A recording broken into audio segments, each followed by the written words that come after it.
Salamat dito, Negra. Sige.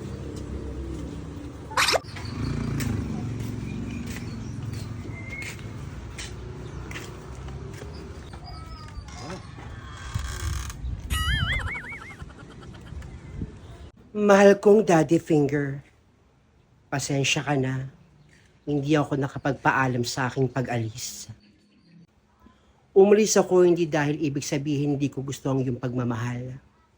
Umalis ako upang ibigay ko ang mga pangangailangan ng aking pinakamamahal na anak na si Ninita. Sana, sa buong 2 taon, ako pa lang lalaman ng iyong puso. Sana mahintay mo ako sa aking pagbalik. Nagmamahal, Nena. Ihintayin kita, Nena. At sa pagbabalik mo, sisiguraduhin kong maging akin na yung puso mo. Hoy, Daddy Finger! Ano naman laman ng sulat ni Nena para sa'yo?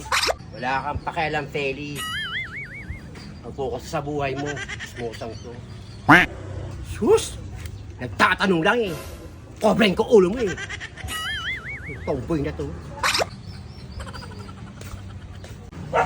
Tatanong lang eh.